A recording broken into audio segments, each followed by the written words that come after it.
Iya, Ya, iya itu. seandainya masuk ke surga secara Iya, langsung, hari ini saya memperkosa 1.000 wanita, lalu saya mengampuni dosa saya malam ini, lalu saya mati besok masuk surga. Karena Yesus sudah mengatakan itu adalah ajaran sesat.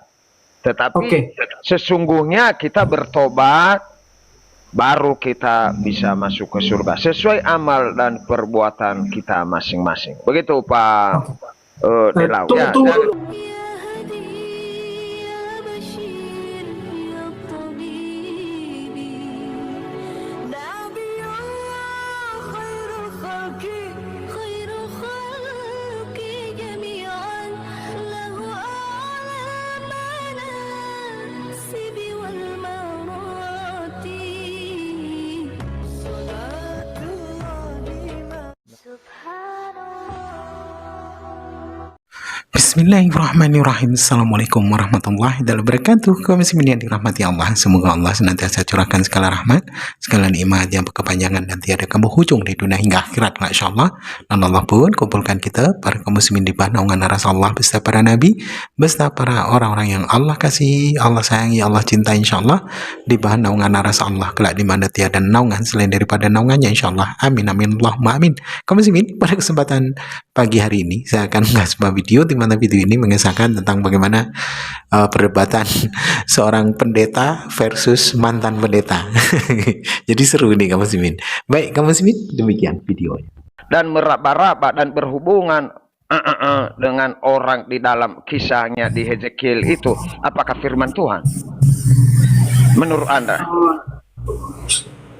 Itulah namanya Alkitab ini, Bang. Enggak, menurut Anda iya atau tidak? Enggak usah dijelaskan, saya sudah paham.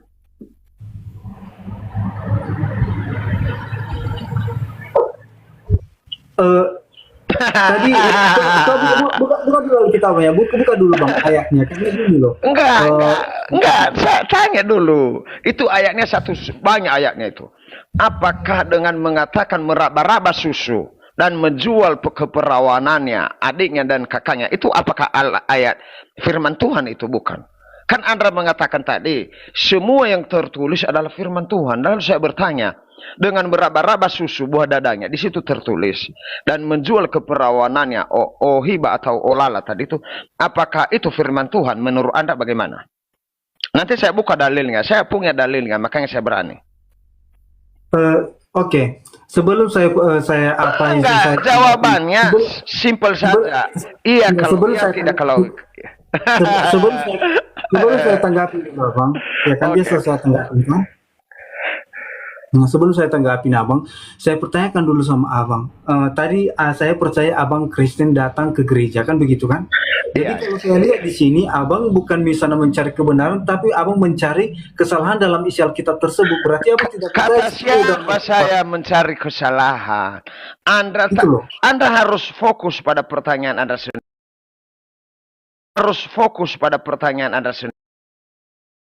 Harus fokus pada pertanyaan Anda sendiri.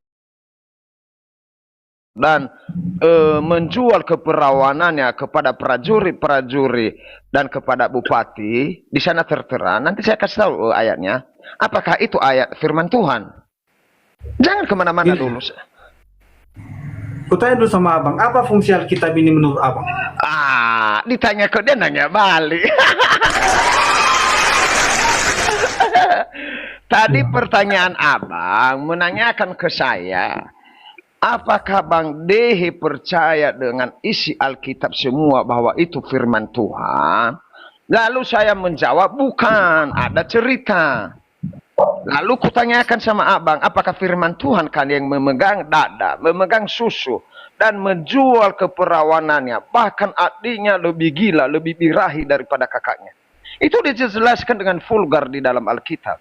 Apakah itu firman Tuhan menurut Abang bagaimana? Abang adalah seorang satuan Yakiriso di gereja mana itu? Dipertaruhkan nama gerejanya itu. Jangan asal bicara sama saya. Saya tahu. Silakan dijawab.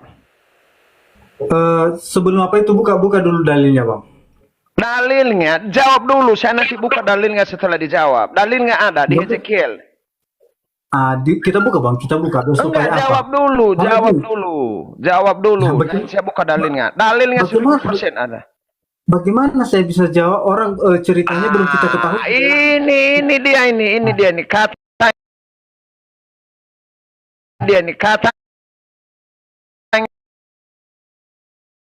katanya dengan meraba-raba susu, menjual keperawanannya kepada prajurit perang, kepada bupati-bupati, bahkan birahinya lebih hebat dari kakaknya. Apakah itu firman Tuhan?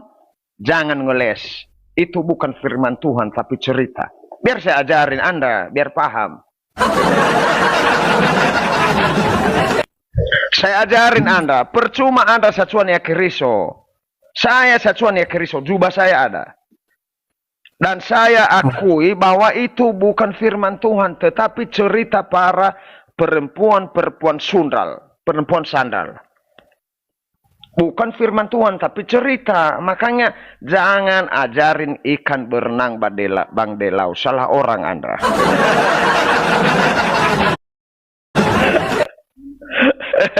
Mau dalilnya? Penonton, coba kasih Hezekiel 23 tadi ya Mega ya?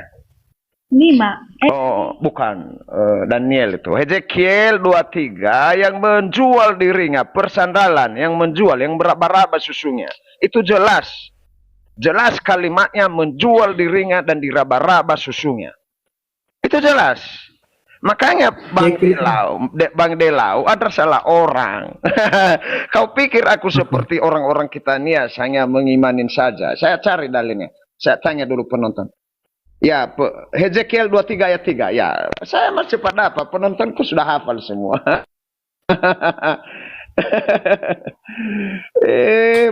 Abangku, jangan cari-cari kelemahanku. Ku hajar kau dengan dalil.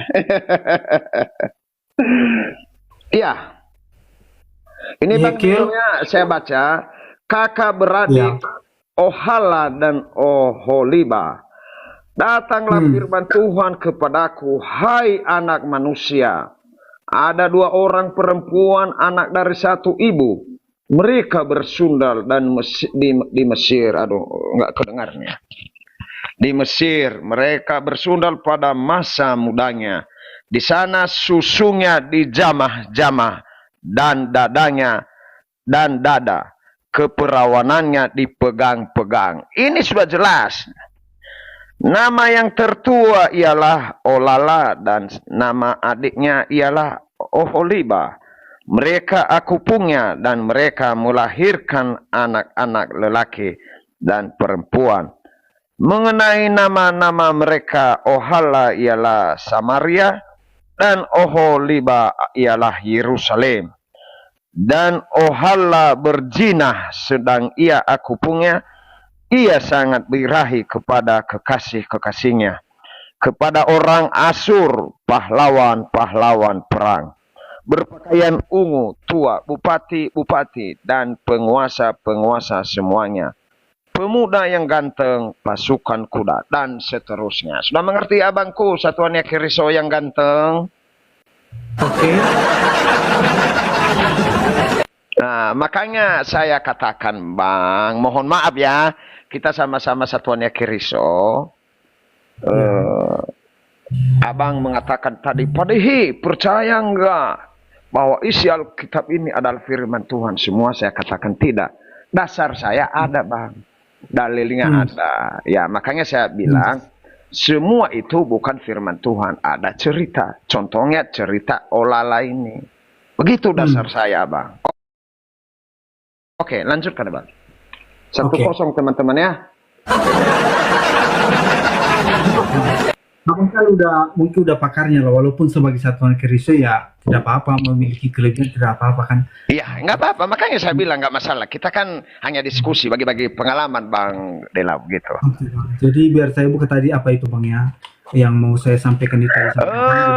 Saya belum tanggapin satu lagi Bang Delau. Nanti silakan. Tadi abang mengatakan bahwa apakah abang percaya kepada Yesus bahwa dia itu Tuhan? Sudah kan bertanya begitu tadi? Iya. Sudah, betul abang? Kena lagi kamu di sini. Kena lagi kamu di sini nanti 2-0 ini. Tadi kan saya sudah bertanya apakah percaya abang kepada Tuhan Yesus bahwasanya dia Tuhan dan Juru Selamat kan gitu. Saya jawab. Ini kena abang 20 ya. Yesus itu adalah utusan atau hamba atau guru atau rabi. Ya. Apakah Yesus pernah mengajari bahwa aku adalah Tuhan? Tentu tidak kan? Apakah dia pernah berkata aku adalah Tuhan? Enggak ada. Di dalam Alkitab enggak ada. Bahkan Yesus sendiri dia berkata, dia mengajari kita berdoa. Abang tahu Yesus mengajari berdoa? Oke.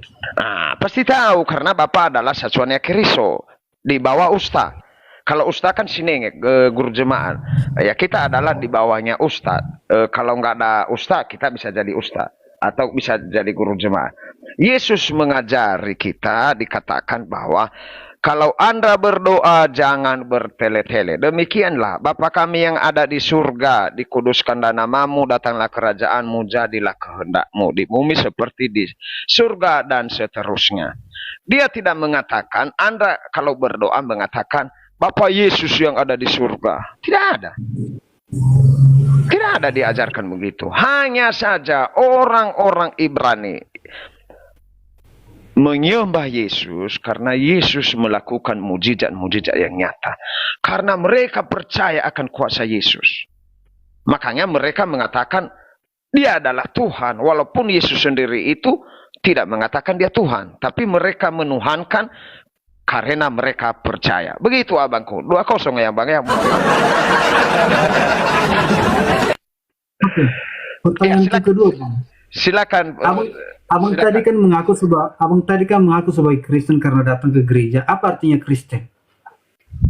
Aduh, tanya sama anak SM bang. Abang kan katanya sesuatu Keriso.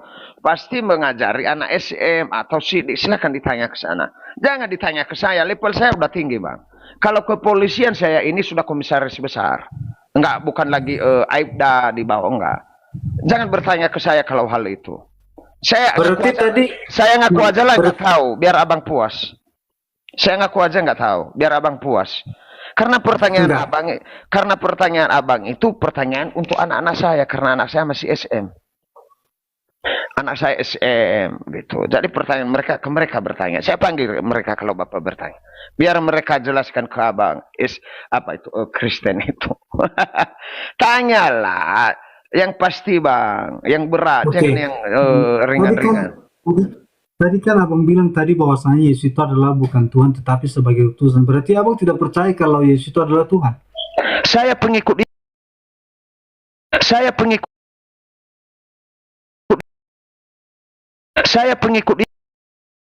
Yesus mengajari orang berdoa itu Bapa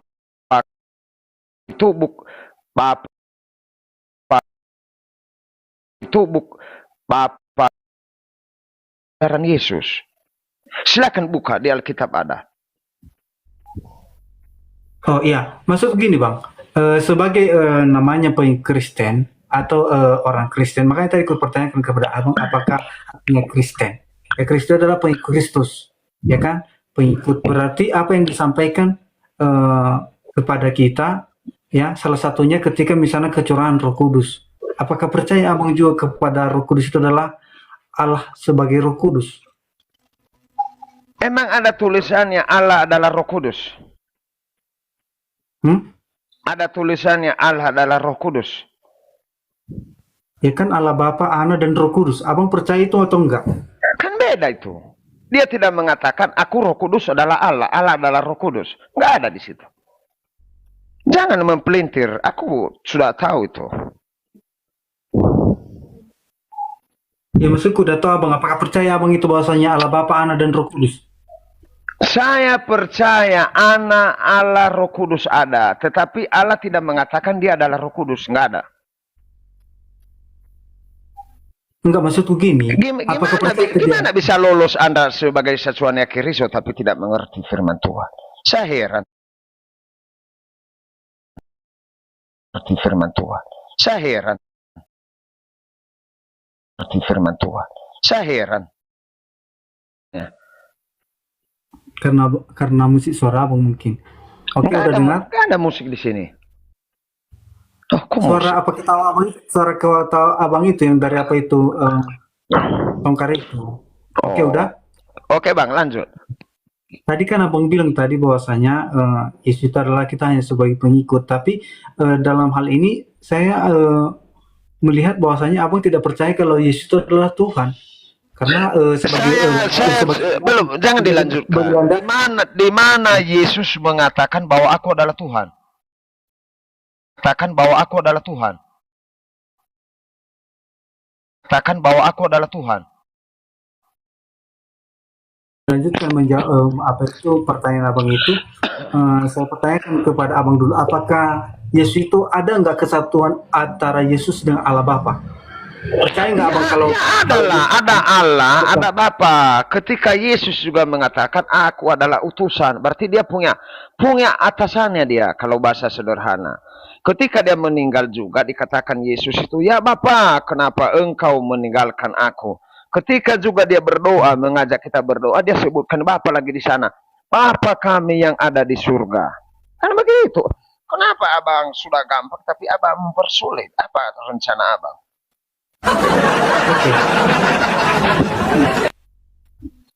coba abang buka dulu di dalam Yohanes. Jangan dibuka dulu. Tadi saya mengatakan Yesus di mana dia mengatakan aku adalah Tuhan.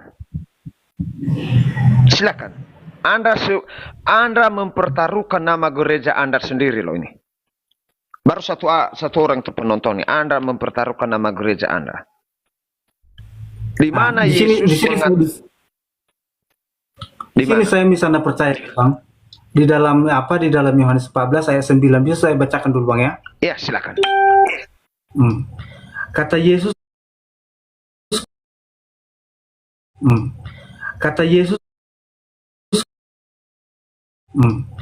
Kata Yesus Yohanes 14 ayat 8 sampai 9. Yohanes 14 ayat berapa? Sampai 14 pun bisa, ayat 8 sampai 14. 8 sampai ya, silakan baca. Kata Filipus, ya begitu. Iya. Itu Filipus ya, ingat Filipus bukan kata Yesus. Biar Anda nggak salah paham nanti. Ya, coba silakan. Abang baca. Bacalah, abang yang ngeluarin dalil, kenapa saya yang baca? Silakan. Oke. Kata Filipus kepadanya atau kepada Tuhan Yesus ya. Tuhan, tunjukkanlah Bapa itu kepada kami. Itu sudah cukup bagi kami. Ya. Di sini Filipus mengatakan kepada Tuhan Yesus adalah Tuhan. Ya kan? Tunjukkanlah Bapa itu kepada kami. Filipus yang ngomong, bukan Tuhan. Filipus yang ngomong, bukan Yesus, aku Tuhan. Silakan. Ya. Memang pasti itu. Oke, di sini dikatakan Filipus kata Filipus kepadanya, Tuhan, tunjukkanlah Bapa itu kepada kami. Itu sudah cukup bagi kami. Bukan Yesus yang mengatakan itu. Ya, silakan. Oke. Sekiranya Tuhan Yesus pada saat itu dia merasa Yesus, bukan Tuhan. Sekiranya kata Yesus kepadanya. Dibaca yang benar, abangku. Bukan maksudku ini ku berikan keterangannya gitu loh, Pak. Enggak ada keterangan, itu asumsi. Silakan dibaca. Jangan jelasin saya. Itu asumsi gini. Kalau bukan sekiranya kalau bukan asumsi, ada tulisannya di Alkitab. Itu asumsi Anda. Gini, ini ayat Alkitab masih kita baca ini, Bang. Belum. Ayat berikutnya kata Filipus. Biarkan dulu, Bang.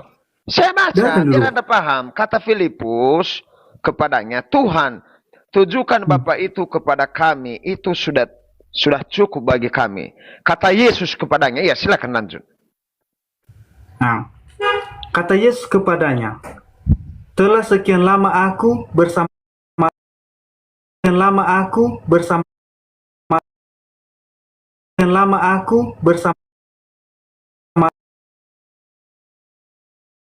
melihat Bapa. Artinya di situ ketika nanti dulu lanjut dulu nanti. Aku paham. Itu sudah dapat intinya itu loh. Lanjutkan pembacaannya belum selesai. Lanjutkan. Itu selesai. Barang siapa telah melihat aku, ia telah melihat Bapa. Bagaimana engkau berkata tunjukkan tunjukkan Bapa itu kepada kami. Artinya ketika mereka sudah melihat Yesus, berarti mereka sudah melihat Bapa atau Allah Bapa yang ada di surga. Bapa yang dimaksud di sini kan gak jelas. Apakah Bapa yang di surga atau Bapa siapa? Kan harus jelas dalilnya dulu. Nah, baru di sini lagi misal di sini tadi di ayat 8-nya dikatakan kepada kita di sini Bang, bahwasanya disampaikan Filipus kepada Tuhan Yesus pada saat itu Tuhan. Artinya sekiranya misalnya Yesus dia merasa sebagai Tuhan, dia sudah menolak, jangan sebut aku sebagai Tuhan. Kan bisa saja. Tetapi dibiarkan di dalam ayat 9 ini bahwasanya ketika engkau melihat aku berarti kau sudah melihat Bapa. Yang ada di surga maksudnya. Enggak ada ditulis Bapa yang di surga. Kalau sudah ada tidak diperdebatkan sampai sekarang, Bang. Itu. Kan ayat 10-nya dikatakan, tidakkah percaya engkau bahwa aku di dalam Bapa dan Bapa di dalam aku? Apa yang aku katakan kepadamu tidak akan kukatakan dari diriku sendiri, tetapi Bapa yang diam di dalam aku, dialah yang melakukan pekerjaannya. Ya, yang dimaksud itu adalah Bapa yang mana, tidak dijelaskan di sini. Kecuali dia sudah jelaskan di sini, Bapa yang di surga, baru kita sudah mengerti, kita tidak pertanyakan lagi, begitu Abang. Karena di sini tidak ada penjelasan atau buku tafsiran. Kalau kita ada tafsirannya buku lagi kayak di agama sebelah ditujukan gantung begini, lalu ada tafsirannya. Tafsirannya Bapa yang dimaksud di sini adalah Bapa yang di surga. Kalau ada dikatakan di sana Bapa yang di surga, kita nggak bertanya lagi, Bang. Itu sudah jelas. Oh, biar supaya lebih Bang, biar supaya lebih jelas, karena Abang bilang tadi, Abang ragukan itu yang dipertanyakan si Filipus ini adalah bukan Bapa yang di surga. Ini dalam ayat 14, di dalam pasal 18 ayat 1 kita apa Bang? Kita ambil dari atas, janganlah gelisah hatimu, percayalah kepada Allah, percaya juga kepada aku. Nah, itu dikatakan Yesus maksudnya di situ kan? Di rumah Bapakku banyak tempat tinggal. Jika tidak demikian, tentu aku mengatakannya kepadamu. Sebab aku pergi ke situ untuk menyediakan tempat bagimu. Dan apabila aku telah pergi ke situ dan telah menyediakan tempat bagimu, aku akan datang kembali dan membawa kamu ke tempatku, supaya di tempat di mana aku berada kamu pun berada. Jadi artinya yang dibahas di sini adalah tentang Allah Bapa yang di surga, bukan Bapa yang di dunia, bukan misalnya Bapanya siapa di dunia itu. Enggak. Di ayat itu dia mengatakan ada tempat kepada Bapakku di surga. Sudah jelas itu. Bahwa Yesus itu punya Bapa di surga. Di sini jelas. Iya. Dia sendiri mengatakan, aku akan menyediakan tempat di surga, di tempat Bapakku. Dia punya Bapa.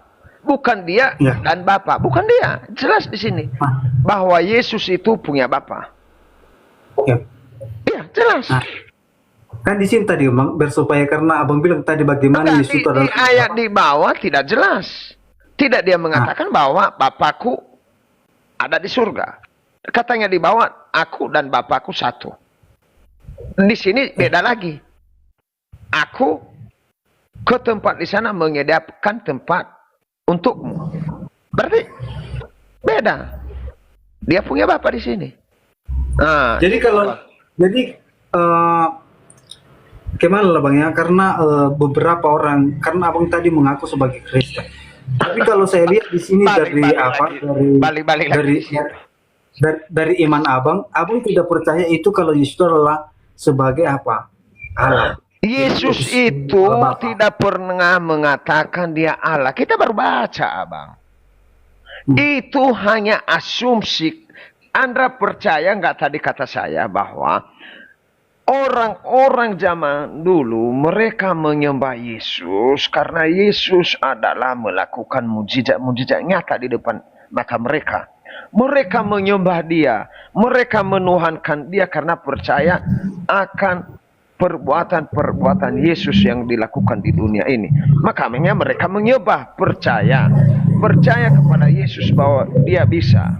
Makanya mereka menuhankan dia. Lalu di ayat berikutnya nanti dikatakan Yesus, walaupun dia mengatakan nanti, aku tidak mengenal engkau. Walaupun engkau sudah mengusir setan di dalam namaku, pergilah engkau dariku. Ada nanti ayatnya di situ. Kalau main ayat-ayat ada, main dalil-dalil ayat ada. Saya sudah punya dalilnya nanti. Oke, kalau saya pertanyakan lagi sama abang, apakah percaya kalau Yesus itu adalah mati di kayu salib untuk tebusan dosa manusia? Percaya kamu itu? Aduh, Anda menanyakan pertanyaan lagi buat anak SM. Saya bilang sama abang ya, saya ini sudah lewat SM, sudah disidik saya, sudah menikah saya bahkan. Saya sudah satuannya Kristus, sudah dikukuhkan lagi. Jadi pertanyaan-pertanyaan begitu adalah orang-orang yang belum begitu mengerti firman Tuhan.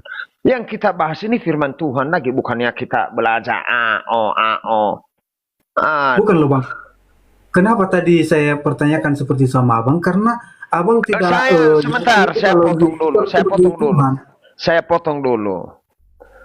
Apakah abang sudah disidik? Sudah ditanyakan tadi itu di SM kan, bahwa Allah itu atau Yesus itu mati di kayu salib, betul? Bukan ditanyakan ketika kita menikah ini, bukan ditanyakan ketika sudah kita majelis. Itu mustahil. Pertanyaan yang sangat botol. Orang diangkat jadi satuan yang Kristus itu sudah lolos dia dari bawah, bahkan bisa dia berkhotbah di mimbar atau di agama sebelah, dia bisa ceramah. Sudah bisa ceramah di depan umum. Nah, kalau saya sudah bisa ceramah di depan umum, ini penonton sudah 1.400. Saya sudah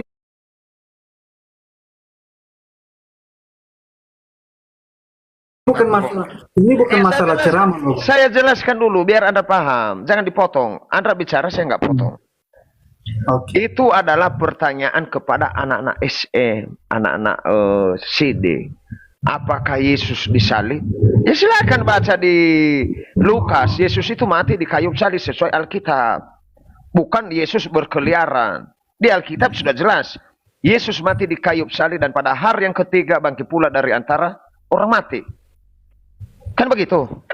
Lalu hari ke-40 dia naik ke surga. Ketika dia naik ke surga, maka Roh Kudus dia meninggalkan untuk para siapa?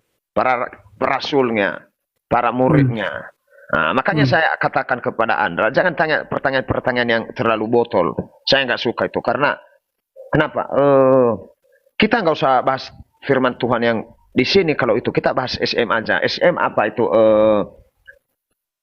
Apa doa Bapa kami, Iman Rasuli, kan SD SMP itu.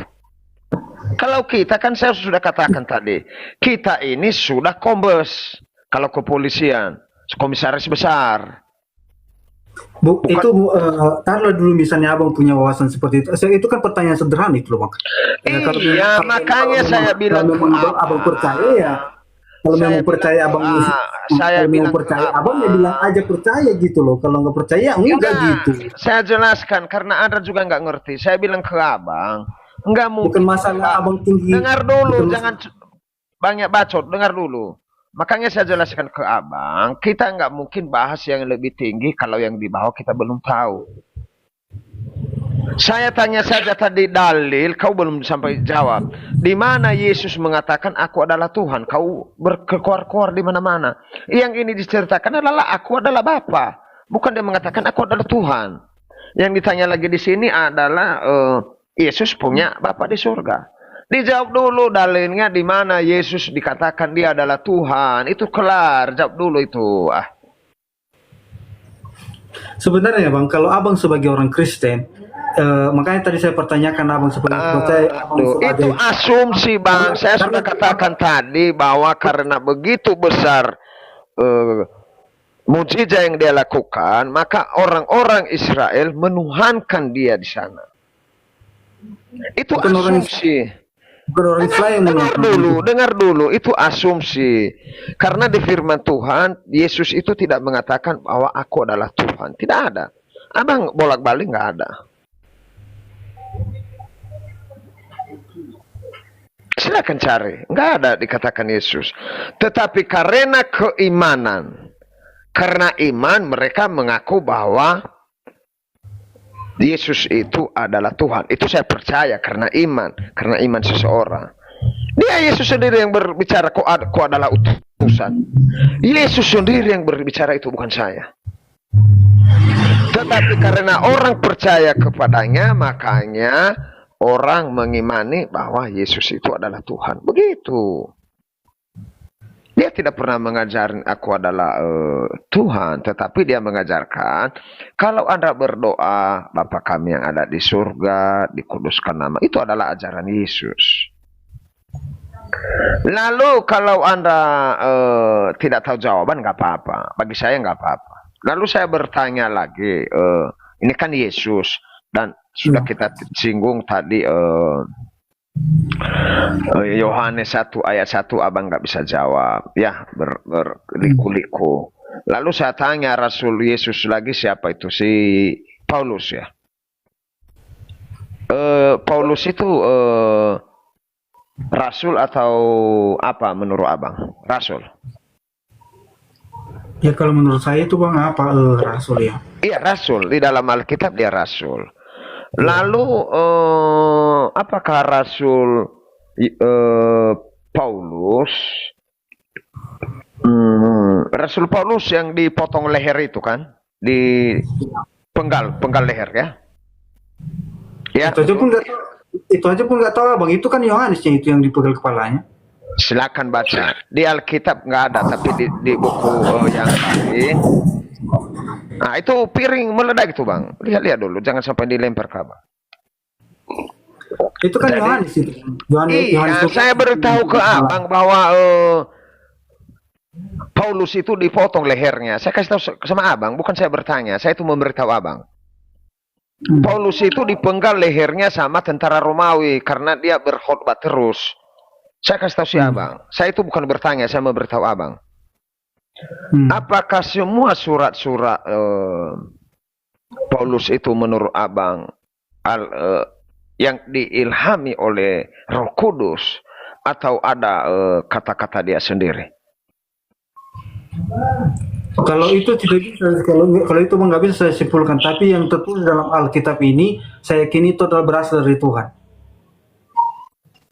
Oh, berasal dari Tuhan. Apakah Anda yakin perkataan Paulus itu dari Tuhan?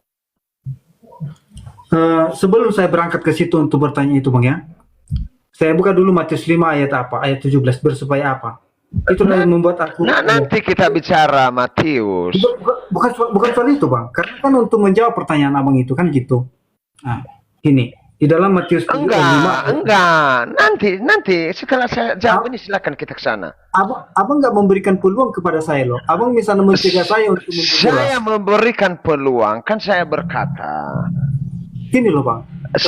Sebentar. Apakah abang percaya semua tulisan Paulus? Jawabannya gampang. Bisa dipercaya semua, bisa tidak. Kan begitu. Bisa percaya, bisa tidak.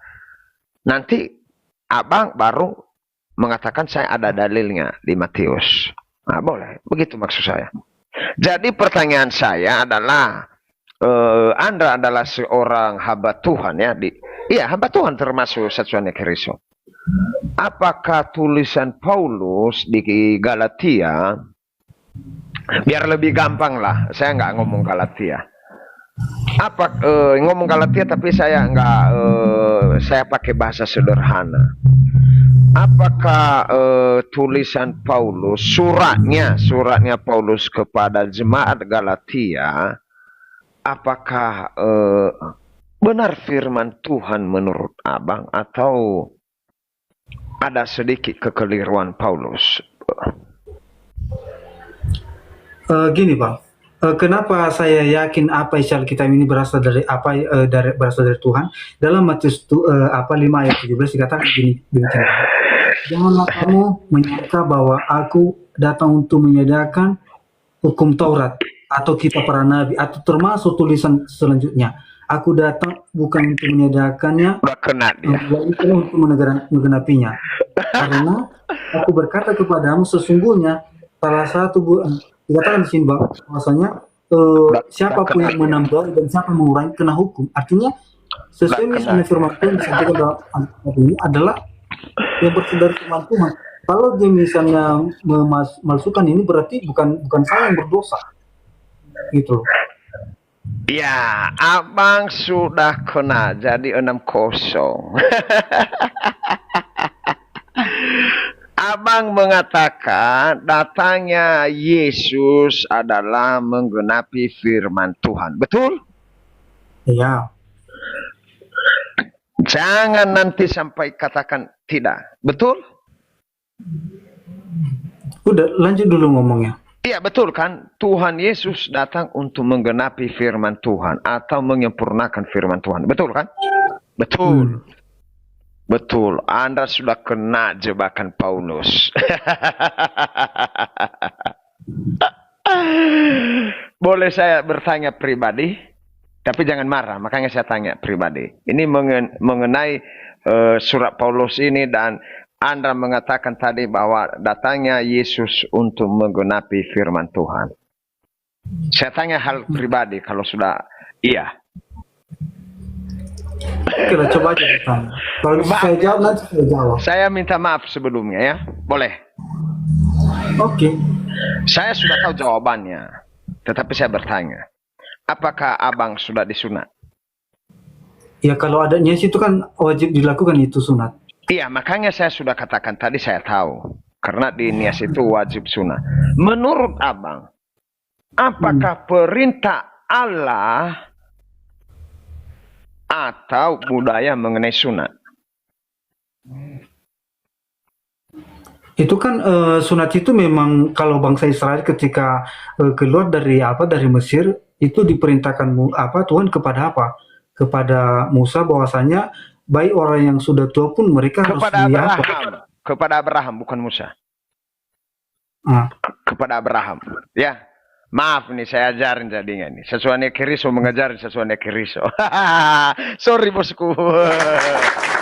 Jadi silakan buka Kejadian 17 ayat 10. Mana bang? Kejadian pasal 17 ayat 10.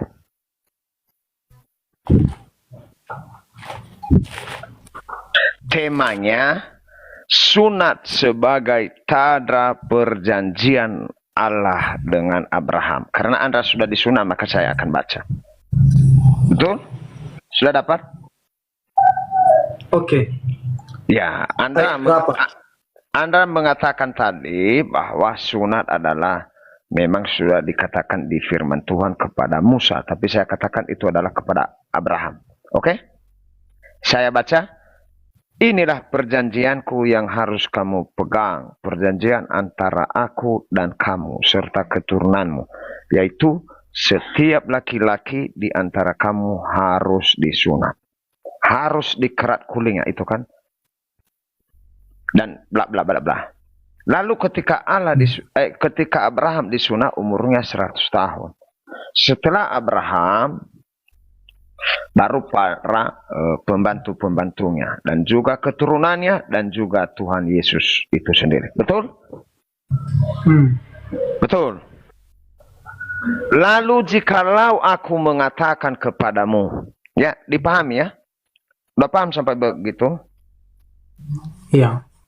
Berarti tadi saya tanya dulu, itu budaya atau perintah Tuhan Allah langsung kepada Abraham? Itu perintah. Perintah harus dilaksanakan atau tidak? Iya. Harus. Buktinya kan dilaksanakan bangsa Israel. Iya, makanya biar jelas dulu pertanyaan saya. Harus kan? Iya. Oke, berarti kita sepakat ya supaya nggak ada dusta di antara kita. Lalu seandainya saya dehebarubu, boleh saya berandai-andai siapa yang salah nanti, boleh? Oke. Oke, seandainya dehebarubu mengatakan kepada Delau, jikalau kamu Delau menyunatkan dirimu, Kristus sama sekali tidak berguna bagimu. Menurut abang bagaimana pendapat abang? Apakah saya yang salah atau Allah? Ya sebenarnya itu makanya dibilang di dalam perjanjian baru itu menyunat hati. Ya kan kalau Nanti di dulu, dalam nanti dibahas itu dulu. Pertanyaan saya itu yang dijawab nanti itu. Hmm. Nanti itu. Saya sesungguhnya saya Dehebarowo, dipahami ya. Ya. Berkata kepadamu adalah kepada berkadelau. Ya, betul? Ya. Jikalau kamu menyunatkan dirimu, Kristus sama sekali tidak akan berguna bagimu. Apakah Pak Delau percaya omongan saya atau percaya kepada Allah? Ya, bisa juga dipercaya apa sesuai dengan firman Tuhan itu tadi. Kata saya tadi, bukan kata firman Tuhan. Mana yang ada percaya? Percaya kepada Allah atau percaya kepada saya? Ya kalau memang abang sebagai utusan Nabi Tuhan, saya percaya kepada abang. Berarti Anda meninggalkan Tuhan? Bukan masalah meninggalkan Tuhan, kan itu kan perumpamaan yang disampaikannya itu. Bukan perumpamaan, ini nyata, real ini. Ya coba buka dulu Alkitabnya, apanya ayatnya supaya lebih jelas kita apa maknanya gitu. Iya, orang itu adalah orang, bukan Tuhan. Yang kita percayakan itu adalah Tuhan. Allah berfirman, Yesus berfirman. Itu yang kita percayakan. Lalu silakan Anda, ya dengar dulu. Lalu silakan Anda buka Galatia 2, Galatia 5 ayat 2. Silakan baca di situ. Baca 1 sampai 3. Sebentar Bang ya. Galatia berapa tadi Bang? 5 ayat 2 sampai 3. Galatia 2. Galatia 5 ayat 2 dan 3. Galatia 5 ayat 2 dan 3. Teman-teman, ini yang kuning di atas ini belum diisi, Tok minta diisi dan mohon di tap layar ya kawan-kawan. Ya, silakan Bang. Judul besarnya Bang di sini dikatakan di dalam Galatia 5 ayat 1. Judul besarnya adalah kemerdekaan Kristen.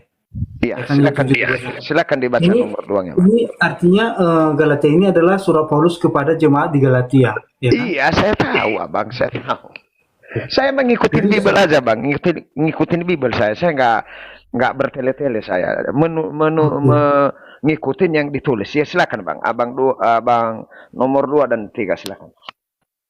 Nah, kita mulai dari nomor 1 lah Bang, supaya tahu. Enggak, langsung 2 aja. Nomor 1 itu enggak ini, cuman perkenalan saja. Enggak apa-apa itu Bang. Supaya kita sungguh-sungguh ya udah baca. Silakan baca. Kristus telah memerdekakan kita, karena itu berdirilah teguh dan janganlah mau lagi dikenangkan kuk perhambaan. Sesungguhnya aku Paulus berkata kepadamu, jikalau kamu menyunatkan dirimu, Kristus sama sekali tidak akan berguna bagimu. Baik. Sekali lagi aku berkata kepadamu, aku berkata kepada setiap orang yang menyunatkan dirinya bahwa ia wajib melakukan seluruh hukum Taurat. Kamu lepas dari Kristus jikalau kamu mengharapkan pembenaran oleh hukum Taurat. Kamu hidup di luar kasih karunia. Sudah cukup itu. Dan karena iman kita menantikan kebersamaan kita diharapkan. Jadi sudah cukup tuh. Sudah cukup panjang ya. Nah, jadi maksudnya gini Pak. Di sana dikatakan ada 2 poin. Jikalau kau sudah disunat, Kristus tidak berlaku bagimu, betul? Jikalau kamu sudah disunat, wajib kau mengikuti hukum Taurat dan keluar dari Kristus. Apakah Anda yakin dengan perkataan Paulus itu? Karena bertentangan dengan Kejadian 17 ayat 10. Dijawab sesuai dalil, bukan data. Dalil bukan asumsi. Mengerti? Dalil adalah sesuai dengan ayat. Bukan asumsi, bukan menerangkan. Silakan. Bukan menerangkan. Bagaimana kita menjelaskan kalau tidak diterangkan? Dijawab sesuai dalil. Ini dalil dijawab dengan dalil, bukan menerangkan. Ini bukan sekolah. Gini maksudnya itu Bang. Jadi hukum itu ada namanya hukum Taurat, yaitu adalah hukum moral 1-10. Ada juga hukum yang ditetapkan oleh kepada Musa. Itu salah satu tadi memotong domba, itu adalah penghapusan dosa, ya kan? Abang, silakan jangan giring asumsi, silakan dijawab sesuai dalil. Anda mengatakan tadi, datangnya Yesus ke dunia adalah menyempurnakan atau menggenapi hukum Taurat, betul? Oke. Lalu dijawab ini sesuai dalil, nggak usah kesana kesini. Silakan. Oke bang, biar saya apa sama abang ya, biar supaya apa di dalam Roma 6 Bukan 14 bentar Roma, dulu. dalilnya ini si Paulus gila ini, kenapa dia menentang Tuhan? Di sini jelas-jelas dia menentang bahwa mengatakan, jikalau engkau disunat, maka Kristus tidak berlaku bagimu. Dia mengatakan lagi kedua, jikalau kamu disunat, kamu harus mengikuti hukum Taurat dan keluar dari Kristus. Maksudnya keluar dari Kristus adalah keluar dari Yesus. Begitu kata Paulus. Bukan kata saya. Silakan. Di sini yang dimaksud di sini bang. Makanya tadi saya buka Roma untuk memperjelas. Sebentar, Roma Irama. Sebentar dulu, sebentar. Biar kita baca bersama. Jangan terburu-buru Pak Supir. Saya belum pergi. Roma berapa? Sebentar bang, biar saya buka dulu Romanya. Kau bolak-balik Roma itu nggak ada jawabannya di sana.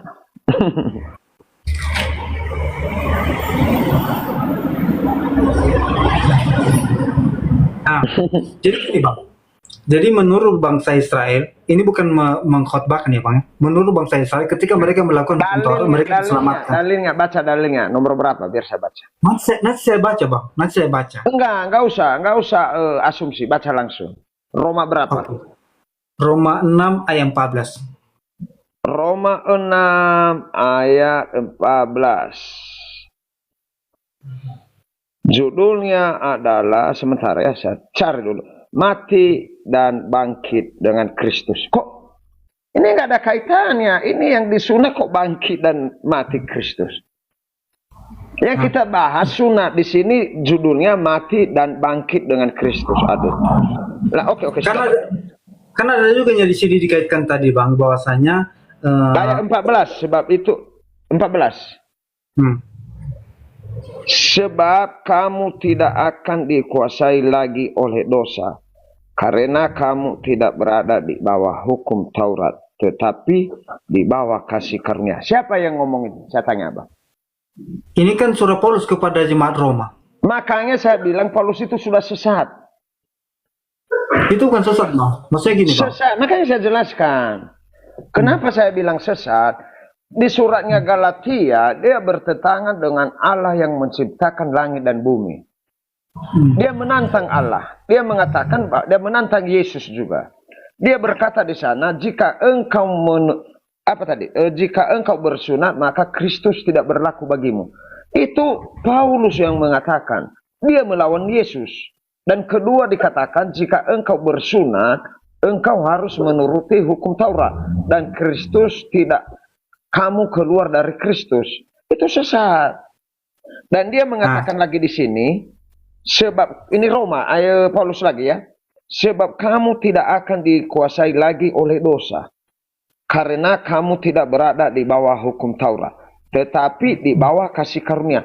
Anda sudah sesat juga dikasih Paulus, karena Anda mengatakan tadi, datangnya Yesus Kristus ke bumi adalah menggenapi firman Tuhan. Sudah bertentangan dengan firman Tuhan lagi, kata Paulus ini. Sudah bertentangan. Jadi kalau kulihat bertentangannya di sini dikatakan, karena kamu tidak berada di bawah hukum Taurat, tetapi di bawah kasih karunia. Nah, itu sudah sesat. Oke bang. Dia saya lihat abang kan jago abang memutarbalikan misalnya firman Tuhan ini dan mencacar kesalahan. Jadi kalau menurut abang dulu bagaimana ini? Apakah benar semua isi Alkitab ini? Aduh, Andra, ini tadi saya katakan, apakah pelacuran olala dan olihi itu firman Tuhan? Itu adalah cerita. Masa Andra nanya-nanya? Karena gini loh. Bang. Saya tanya ke kamu, pelacuran yang diceritakan tadi di Hezekiel itu ada firman Tuhan, bukan? Ya tetap juga misalnya firman Tuhan itu bahwasanya itu menceritakan kepada kita. Bukan firman Tuhan itu. Aduh, masa seorang majelis. Itu Maksud gini, Bang. adalah cerita. Maksud gini, Bang. Ini Alkitab ini bukan firman Tuhan ini, Bang. Coba tanya Siaga deh kalau nggak percaya. Itu cerita. Ini ada orang Kristen juga nih. Orang Nias. Itu cerita. Abangku bukan firman Tuhan. Itu cerita diceritakan kepada kita. Ya, selamat malam Pak Gulo. Silakan ngobrol dengan Pak Delau ini mengenai kegilaan-kegilaan Paulus ini. Dia yakin dan percaya kepada Paulus dan dia mengatakan tadi bahwa semua yang ada di Alkitab ini adalah firman Tuhan. Tetapi saya membantah, saya mengatakan Hezekiel 23 ayat 6 mengatakan Olala dan Oliha adalah seorang pelacur-pelacur yang menjual keperawanannya kepada prajurit-prajurit dan juga kepada bupati-bupati dan juga kepada kepala-kepala perang. Itu jelas dikatakan di sana, buah dadanya dipegang-pegang atau diraba-raba. Lalu kata beliau semua itu adalah firman Tuhan. Tapi saya mengatakan itu adalah cerita, bukan firman Tuhan. Silakan Pak Delau, Pak Siaga Gula, mana tahu ada komentar yang lebih baik atau jawaban. Silakan. Oke. Terima kasih. Oke, Yahowo Pak Delau. Kita ini ya sama-sama Kristen yang percaya kepada Yesus. Jadi saya ini Pak Delau tidak belajar, maksudnya tidak ada sekolah. Saya ini jemaat yang awam. Jadi dengan adanya diskusi seperti ini ya membuka wawasan macam kami yang nggak paham tentang Alkitab ini. Tapi Pak Delau ini kalau saya perhatikan ya sudah sekolah lah tentang agama ini. Kalau saya perhatikan ya. Jadi jujur ya Pak Delau ya. Ini tentang firman Tuhan ini ya betul juga kata host ini, Pak Dehe ini. Kalau memang itu firman Tuhan semuanya, itu bagaimana tentang kata Paulus itu? Yang saya mau tanya sama Pak Delau ini, mana yang Bapak Delau ikuti? Paulus atau Yesus atau Allah yang menciptakan langit? Kalau memang Bapak bilang percaya sama Paulus, kalau menurut saya ya, berarti Bapak itu tidak percaya sama Yesus, sama Allah Bapa yang menciptakan langit. Karena itu tadi Pak Dehe katakan tadi itu, kalau kita macam saya udah disunat ini, ya kan? Bang Delau juga udah disunat. Pasti bertentangan dengan Yesus dan Allah yang menciptakan langit itu. Dengan kata-kata Paulus itu. Ya, gimana menurut Pak Delau? Cobalah. Karena saya ini tidak belajar ya tentang Alkitab ya. Maksudnya saya enggak tamat sekolah, hanya SD. Jadi hanya memahami aja, tapi saya mengerti tentang Pak Dehe ini. Oke. Kalau pengerti, saya tanyakan dulu sama Abang Gule dulu ya. Apakah percaya kalau Abang itu kalau Tuhan Yesus sebagai juru selamat yang mati di kayu salib menebus dosa, Abang percaya enggak? Maksudnya jangan kita bicara tentang itu dulu. Ini lebih apa? Bang Delau, enggak begini. Percaya enggak percaya gitu aja. Percayakan kalau misalnya saya ini percaya bahwa saya ini betul kata Pak Dehe itu. Saya ini percaya bahwa pengikut Yesus dan pengikut Allah Bapa yang menciptakan langit dan bumi. Kalau bicara tentang itu, ya berat kita.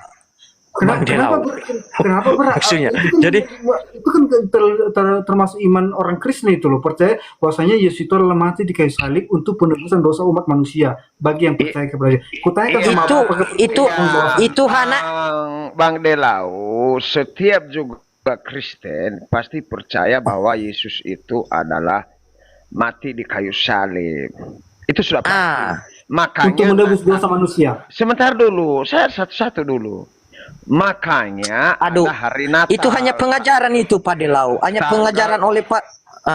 Tanggal 25 Desember memperingati lahir Yesus dan diceritakan juga nanti pada hari-hari Paskah mengenai kematiannya Pak Delau. Dan untuk penebus dosa, betul penebus dosa, tetapi kita tidak masuk surga karena hanya percaya, tentu dengan perbuatan atau perilaku kita sesuai dengan kehendak Allah yang di surga, begitu. Jangan Anda berasumsi bahwa setelah percaya kepada Yesus langsung ada tiket otomatis ke surga. Enggak ada itu, mustahil. Itu hanya doktrin dan hanya menyesatkan umat. Iya, iya itu. Seandainya masuk ke surga secara langsung, hari ini saya memperkosa 1000 wanita, lalu saya mengampuni dosa saya malam ini, lalu saya mati besok masuk surga. Karena Yesus sudah mengatakan itu adalah ajaran sesat. Tetapi sesungguhnya kita bertobat, baru kita bisa masuk ke surga sesuai amal dan perbuatan kita masing-masing. Begitu Pak Delau. Tunggu host, karena host tadi menyerahkan saya sama Bang Gule ini kan? Bisa enggak, kan? Bang Gule ini juga dia orang Nias dan percaya kepada Yesus. Karena ada tadi. Jangan dikasih pertanyaan, kamu percaya kepada Yesus. Sudah pasti beliau percaya kepada Yesus. Bahkan pengikut Yesus dia. Pengikut Yesus sama seperti kalau kita mengatakan kita ngefans kepada sepak bola. Sepak bola siapa? Contoh MU, Liverpool, Manchester City atau Chelsea. Kalau dia pengikut atau ngefans, pasti dia kenal nama-nama itu dan percaya itu adalah pemain bola di sana. Kalau dia enggak ngefans, dia tidak percaya dan tidak pelajari. Iya, betul. Berkat Delau ya. Biar Anda paham, jangan terlalu pertanyaan ini saya kecil. Terlalu anak-anak kekanak-kanakan. Banyak dulu ya. Jadi gini loh Bang Gula, tadi begini, kan Bang Gula ya, silakan Bang Gula. Bang Gula tadi apakah percaya juga Bang Gula bahwasanya perjamuan kudus itu adalah lambang untuk penghapusan dosa? Iya, percayalah dia. Begini Pak Delau, saya nggak mengerti itu. Itu hanya lambang, tetapi dosa tetap ada Bang Delau. Aduh ya Allah. Dosa itu tetap ada, tetapi. Jadi sebenarnya pertanyaanku itu hanya sederhana, tapi kalian tidak bisa menjawab. Berarti kalian ini bukan Kristen, hanya menyamar menjadi Kristen. Anda yang botol sudah dijawab, katanya nggak menjawab. Masa, saya tanya kepada Berkat Delau, dengan kau percaya kepada Yesus, kau masuk surga nggak? Bukan itu yang saya tanya dulu katamu tadi, kalau percaya kita ke Yesus masuk surga. Masuk surga nggak kau setelah jadi hamba Tuhan? Saya tanya balik. Ya percaya Bang, kalau masuk surga kalau kita beriman sepenuhnya dan percaya masuk surga kau. Ayat firman Tuhan aja nggak tahu bagaimana masuk surga. Begini Yesus begini Bang Gula, sebentar dulu. Walaupun sudah kau usir setan di dalam namaku, jika engkau tidak melakukan kehendak Bapakku, maka engkau pergilah, enyalah engkau. Itu adalah kata Yesus sendiri. Apalagi kau hanya percaya. Aduh Bang Delau, jangan menyesatkan umat Bang Delau. Bukan masalah menyesatkan Bang, hanya dua pertanyaanku. Betul. Bang, hanya dua tadi pertanyaanku itu, dan Abang Ho sama Abang Gule tidak menjawab. Berarti saya bisa meragukan bahwasanya orang Abang hanya menyamar menjadi Kristen dan Kristen sudah saya jawab. Saya tanya kau aja tadi di mana Yesus mengatakan dia Tuhan, kau tidak bisa jawab. Sudah aku jawab tadi itu. Jadi bisa saya simpulkan Abang Gule sama Abang Waru itu bukan Kristen tapi Muslim. Itulah kebotolan kamu. Oke, Pak De, bentar dulu Pak De. Sebentar dulu Pak Gule. Ini adalah benar-benar satuan Hakiri Saudari Nias yang sesat. Dia tahu tadi saya ke gereja. Bahkan saya sudah videokan tadi. Ini adalah gereja saya. Ini adalah masjid dan ini adalah tempat ngopi saya. Dia sudah melihat tadi dan mengatakan, oh aku percaya. Sekarang dia berubah di jam 22.33. Anda ini seperti seekor biawak, dua lidahnya. Anda tidak pantas jadi satuan Kiriso kalau begini. Bukan soal itu Bang, bukan soal itu. Enggak, tadi Anda mengatakan. Kenapa saya mengambil kesimpulan seperti itu Bang? Karena Anda mengatakan. Karena Abang tidak percaya kalau Yesus Diam dulu. Tadi Anda mengatakan ketika masuk Rom, saya percaya Pak Dehe orang Kristen, bahkan sudah ke gereja. Sekarang dengan adanya Pak Gulo, kau bilang saya tidak mutar-mutar dia, mutar-mutar. Oh, yang mutar-mutar. Silakan Pak Gulo, silakan saya dengar, silakan. Begini Pak Delau ya. Tadi jelas betul kata Pak Dehe kalau Bang Delau ini tidak masuk surga ini. Karena kalau memang Bapak ikuti itu tentang Paulus tadi itu, kalau kamu sudah disunat, Kristus tidak berguna bagimu. Jadi kalau mengharap kamu penebus dosa Yesus, berarti tidak ada gunanya karena Pak Delau kan sudah disunat. Coba dipikirkan dulu, bagaimana jawaban Pak Delau di situ. Nah. Ya. Oke Bang, saya pertanyakan sekali lagi sama Bang Gula. Hanya 2 aja pertanyaanku, dijawab kalau iya, kalau enggak oke. Kan ini hanya sederhana ini jawabannya Bang. Aku tanya dulu sama Abang, apakah percaya Abang kalau Yesus itu mati di kayu salib untuk menebus dosa Abang? Percaya Abang atau enggak? Kalau Abang tadi kan merasakan Kristen. Aduh. Dan yang kedua, apakah percaya Abang perjamuan kudus itu adalah membawakan lambang bahwasanya itu adalah lambang penghapusan dosa umat manusia? Aduh. Percaya, itu Bang Delau maksudnya itu betul kata Bang Dehe tadi itu anak-anak SM itu Bang Delau. Nah, demikian tadi kamu muslimin ya, yang dimana perdebatan itu berlangsung ya. Yang satunya mantan pendeta, yang satunya pendeta ya. Tapi pendeta pun tak dapat berbuat apa-apa ketika berdebat sama mantan pendeta. Kenapa? Orang-orang yang masih Kristen itu sudah barang tentu hanya terkungkum ya, terjelat oleh doktrin dan dogma, yang dimana doktrin dan dogma yang mereka imani, mereka yakini itu tidaklah tertulis di dalam kitab mereka, sehingga ketika berdebat dengan seorang mantan Kristen, mereka akan kebingungan. Karena apa? Karena orang-orang mantan Kristen ini pasti menggunakan akalnya, menggunakan fikirnya ya, kerasionalan dan juga logika gitu.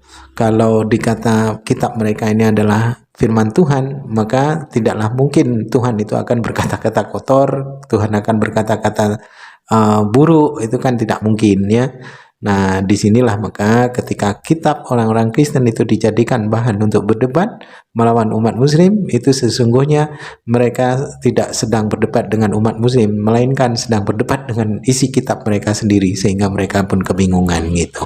Baik kaum muslimin, mungkin hanya itu saja yang dapat saya sampaikan, dan saya Iri Budusani. Wassalamualaikum warahmatullahi wabarakatuh.